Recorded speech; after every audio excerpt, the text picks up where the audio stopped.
Parce que Fillon, il a fait 17 milliards, vous en avez fait 37 plus 30. Voilà où vous en êtes, Jérôme Cahuzac. Et vous serez Cahuzac-Dréhou, avec Hollande-Dréhou, d'un plan à l'autre, austérité et austérité et encore austérité. Mais arrêtez de faire le clown, vous méritez mieux que ça. Arrêtez. Ne me traitez pas, s'il vous plaît, de clown, monsieur j'arrêterai de vous Cahuzac. traiter de clown quand vous cesserez de le faire. Oui, et bien c'est pas à vous d'être l'arbitre des gras sur ce plateau. Chacun aura noté quel sens vous avez du respect de l'autre. Moi, je ne vous traite pas de clown, ni de corrompu, ni de rien. Je n'écorche pas votre nom, moi.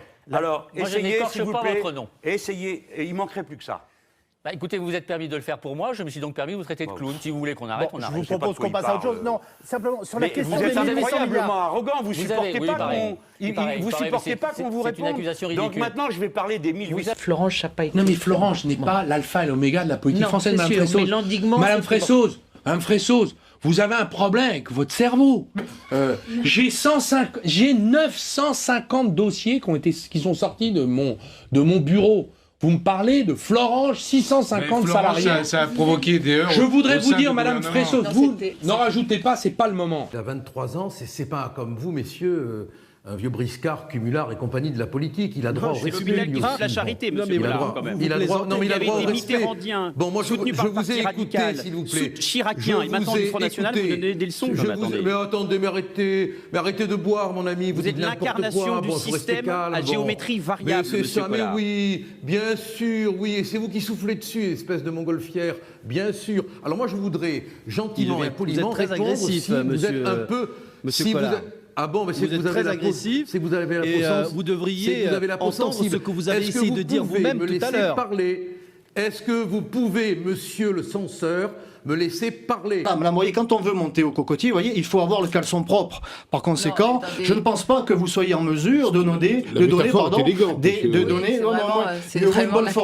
vaut une bonne formule que long discours. On va dire que ce qui existait avant a créé de l'emploi, puisqu'on en a perdu 1 million en 5 ans. On va lui redonner la parole, Jean-Louis Borloo. Monsieur Le Foll, ne vous énervez pas. Je ne m'énerve pas, je trouve que vous avez un peu de légèreté. Vous disiez que le président de la République balayait. Non, mais alors monsieur, vous, franchement, là, ça faisait un peu léger tout Monsieur ça. Le Foll, Monsieur Le Foll, pas d'attaque personnelle. Oh, mais pas du tout. Je n'ai pas... Monsieur Le Foll, si vous pensez que la suppression du forfait, la suppression de l'agence des services à la personne, la réduction des impôts, ce n'est pas une attaque des services à la personne. Allez discuter avec toutes vos collaboratrices. Et lorsqu'on est l'ami du président qui se trompe de 80 milliards sur le budget de l'État de la France, on ne fait pas ce genre de remarques. Le budget de l'État, ce n'est pas 280 milliards. Alors l'approximation, elle est de votre côté. Merci Jean-Louis Borloo. Bon, de toute façon, apparemment, on va pas très fâché. On va pas pouvoir lui reparler parce qu'il est parti. Donc on peut peut-être faire mieux avec cet argent pour lequel il n'a pas été utilisé. La candidate qui sera la candidate du Parti Socialiste. Donc vous en foutez de ce que je raconte? Pas du tout. Mais pourquoi vous parlez comme ça? Enfin, franchement. Non, je sais pas. Je vous écoute, j'enchaîne avec autre chose. Vous allez répondre. Non, mais j'ai raison, non, sur Paris. Je suis pas là pour vous dire que vous avez raison ou pas. Vous me cherchez, vous. Vous avez raison, les autres ont raison, tout le monde a raison. Et en plus, je ne vote pas à Paris. Alors, écoutez, Anne Hidalgo. Alors, on se porte plus. Vous avez réuni Jérôme Cahuzac. Il répond à la question. 4 millions de suffrages sur votre nom, ça ne vous autorise pas à faire le clown en direct à la télé. Jérôme Cahuzac. Je vous le dis les yeux dans les yeux. Voilà. Oui, mais je vois bien. Oui, mais écoutez, ce que je mérite, ce sont mes électeurs qui me le donnent et pas vous. Vous voulez qu'on parle de nos électeurs, monsieur Mélenchon? Oui, quand vous voulez. Vous n'avez jamais rien gagné sur la droite dans votre vie politique, jamais.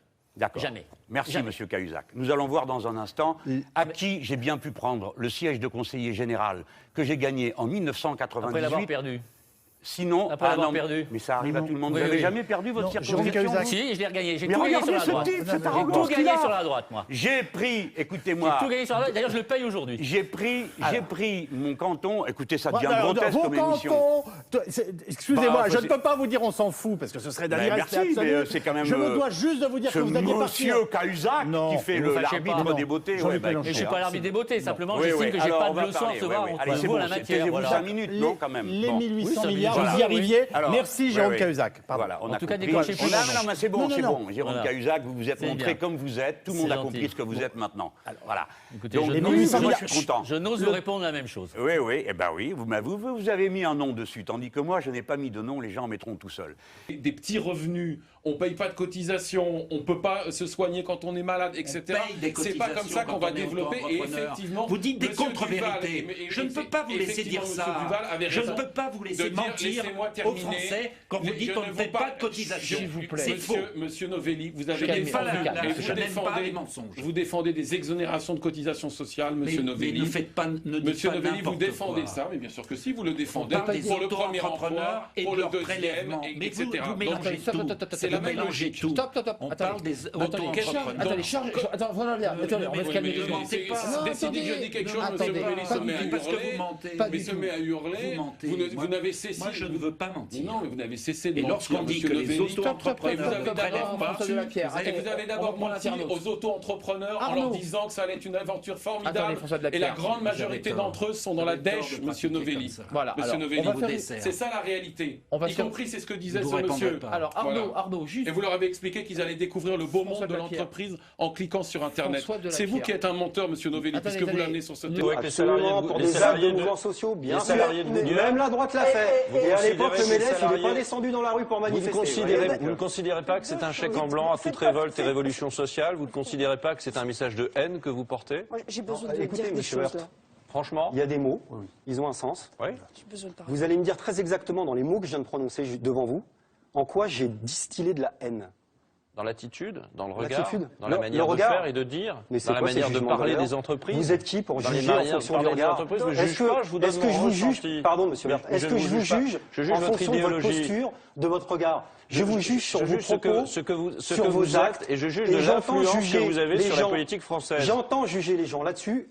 Et en réciproque, j'attends la même chose. National, ce qu'on a vu dimanche dernier dans l'Oise. Allez, ça c'est la suite du couplet. Mais commençons, attendez, puisque vous y êtes, on va y rester. Il y a eu une élection la colère dimanche. des Français, écoutez-moi, espèce d'hypocrite de médias.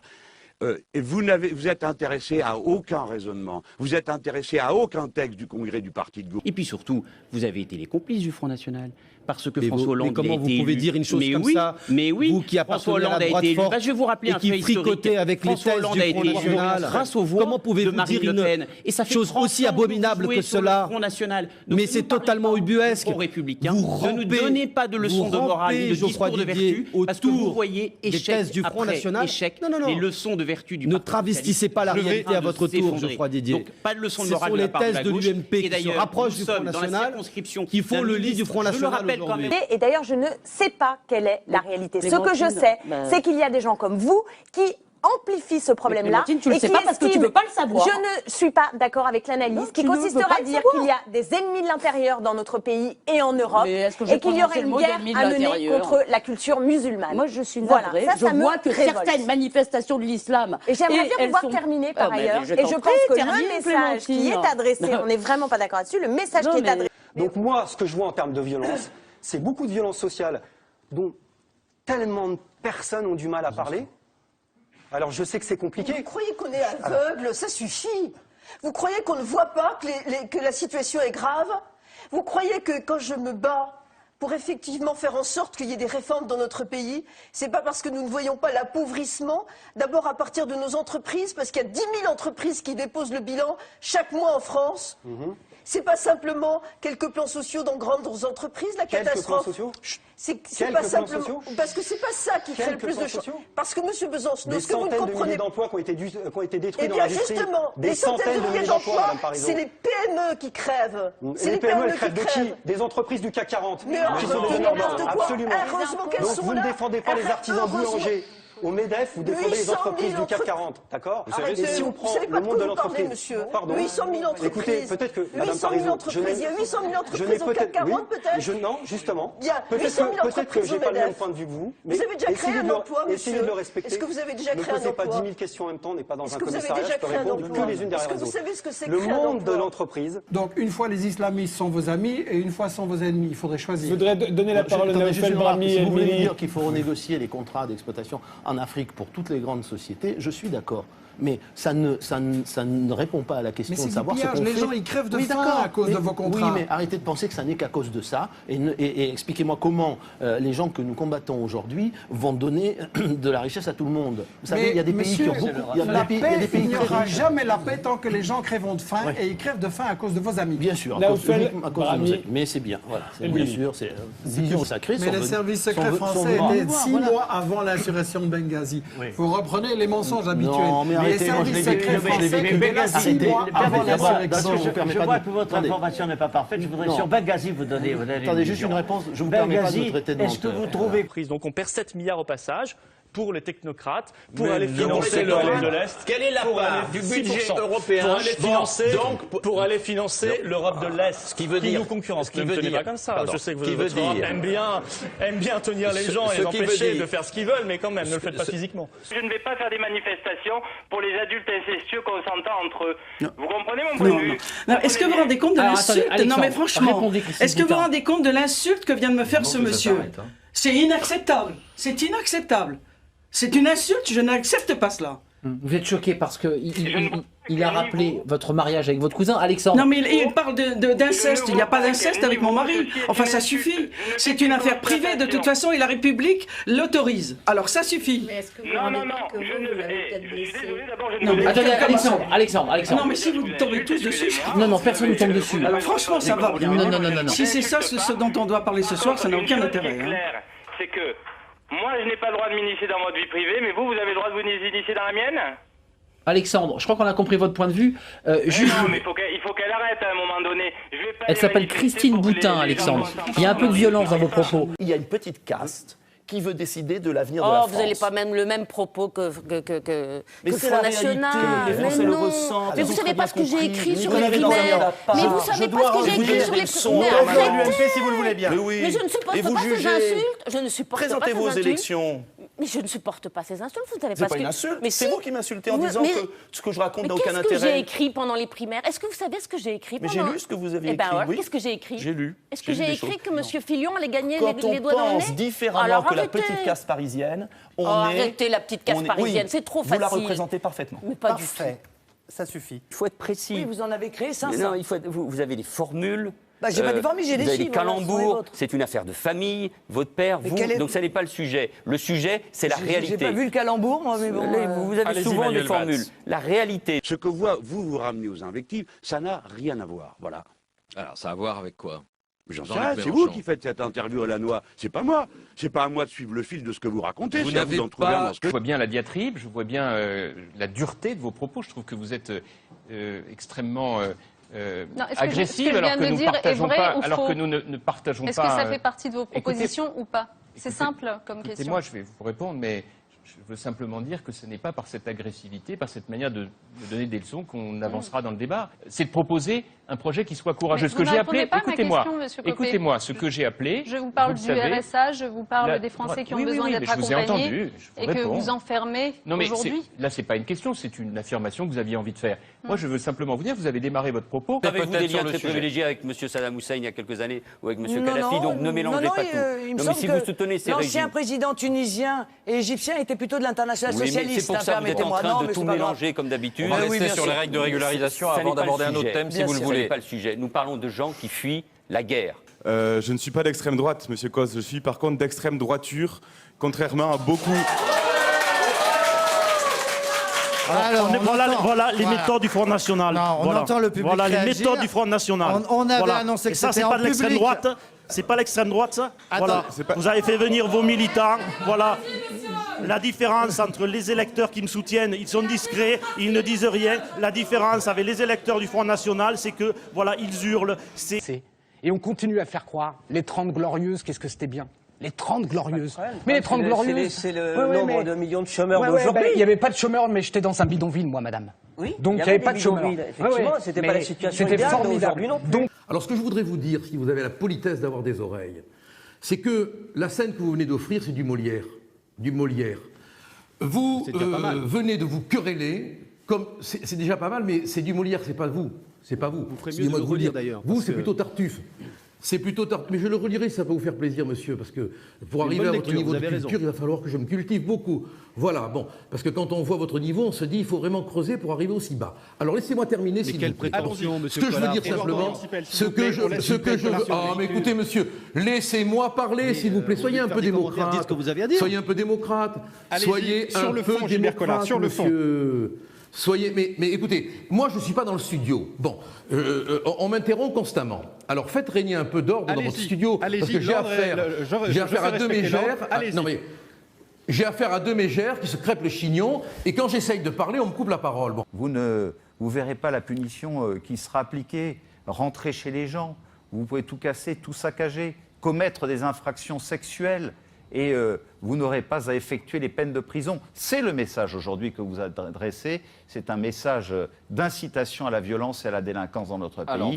C'est très clair. Votre réponse. Vous prenez au sérieux quand vous parlez comme ça? Oui, très sérieux. Eh bien, alors vous avez dit que vous m'avez écouté. Oui, et vous me demandez combien? Aucune explication. Ah non, manifestement, vous n'avez rien entendu du tout. Eh bien, alors je les écoute. Parce que vous êtes en train de me redire combien 80% des détenus sont concernés par votre contrainte pénale? 80% de ceux qui sont compris dans ceux qui sont condamnés jusqu'à 5 ans d'emprisonnement. Alors elle vous répond, Christiane Taubira. Et de ceux qui sont de ceux.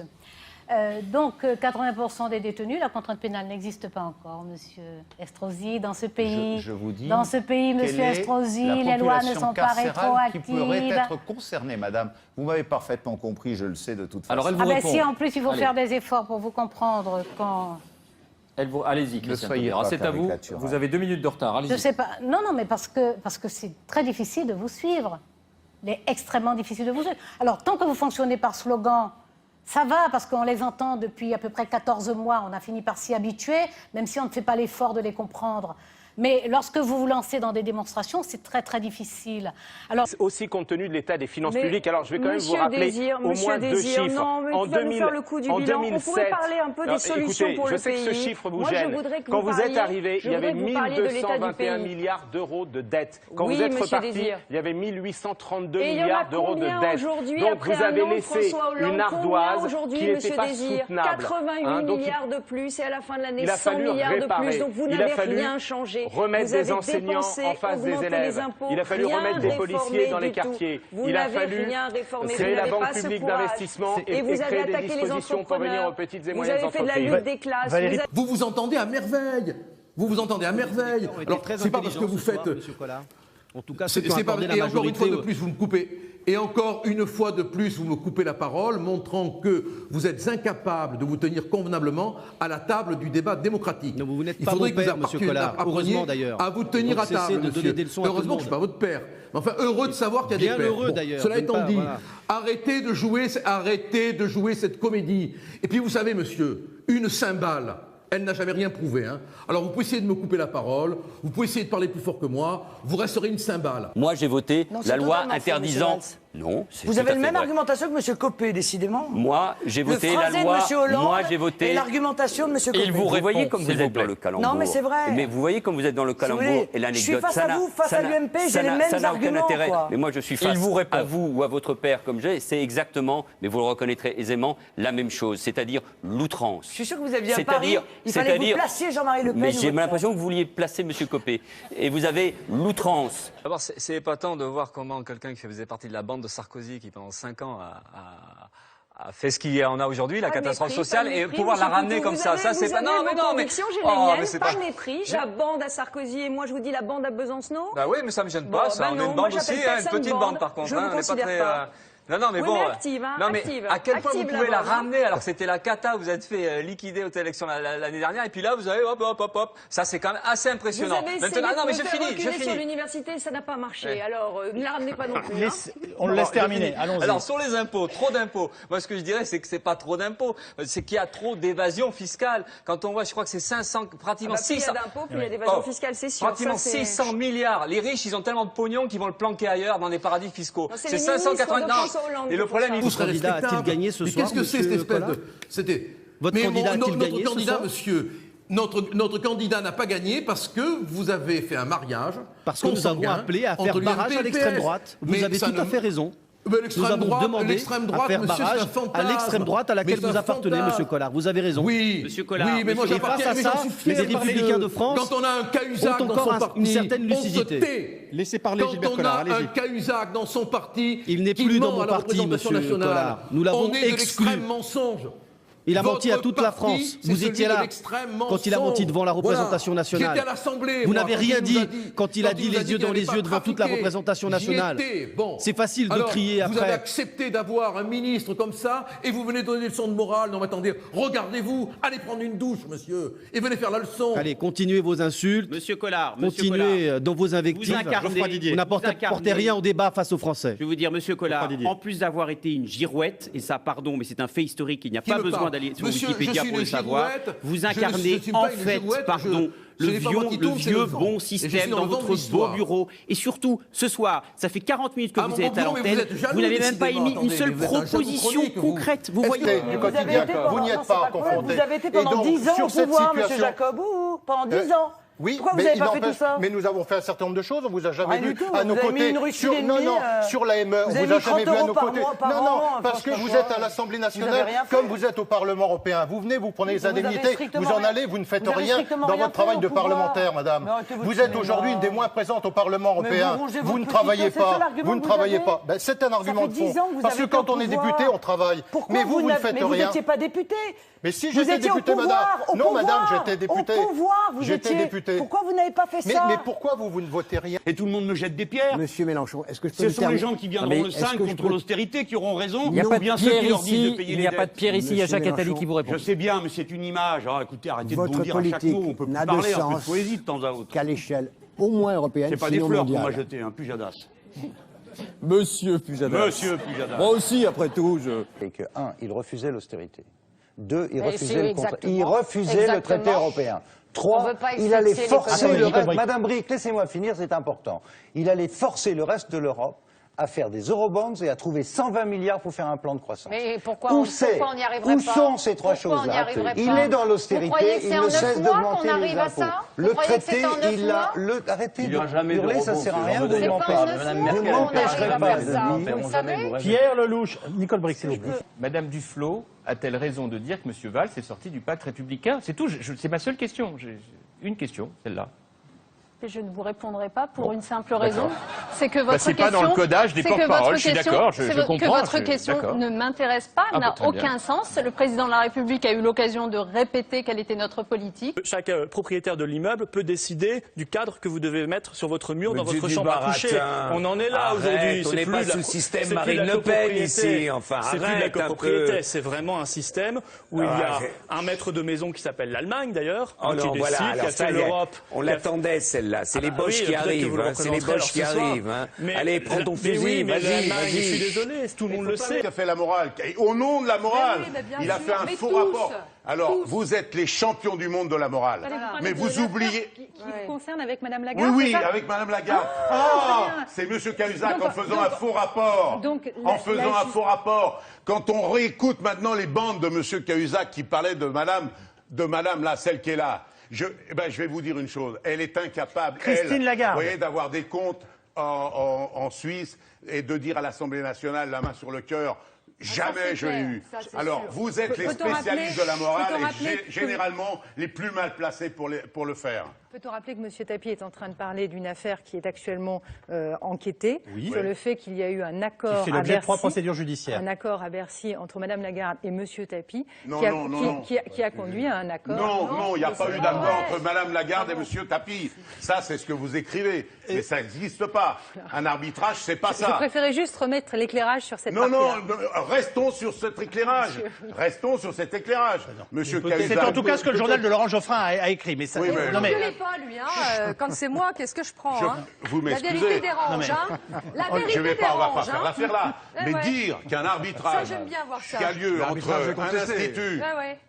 L'arbitrage vous permettez? Pardon. Vous permettez une seconde Résumer ça en disant, c'est un accord entre Mme Lagarde et M. Tapie, c'est tout simplement une diffamation. Bernard Tapie, je vous fais juste une remarque. Parfaitement. Dans le cadre, pour vous, ça ne vous gêne pas. Bernard Tapie, une remarque. La même chose, c'est mentir pour simplifier et pour faire peur aux gens. Et moi, ce que je dis, c'est que non, il y a bien ces 15 milliards d'euros d'économie prévu pour 2014. Moi, je ne me laisserai pas traiter de menteuse par Pierre Moscovici, parce qu'il a traité de menteur aussi Gilles Carrez, le président de la Commission des finances sur les déficits, et Gilles Carrez avait raison. Ne me traitez pas de menteuse, ça n'est pas extrêmement respectueux. Mais je crois que les seuls soviétiques ici, c'est vous, parce que vous défendez une sorte d'Union européenne, UERSS, un espèce de machin qui n'est pas réformable, qui est de plus en plus dictatorial, et croyez-moi... Allez, vas-y. La question, c'est de savoir si M. Van Rompuy ou Barroso sont plutôt khrouchtcheviens ou staliniens, mais bon. On va débattre, monsieur Lamassoure. Je vois que vous avez envie de débattre, alors ça vous gêne. Entre nous, je comprends, monsieur, que vous soyez contre l'Europe, ça je peux comprendre. Mais comparer ça à l'Union soviétique, c'est un peu gros, c'est un peu gros. Parce qu'en Union soviétique, vous ne pourriez pas discuter comme ça. C'est un système qui ne se réforme pas. À la télévision russe. C'est un système qui ne se réforme pas. Il n'y aura pas plus de perestroïka européenne qu'il y avait de perestroïka soviétique.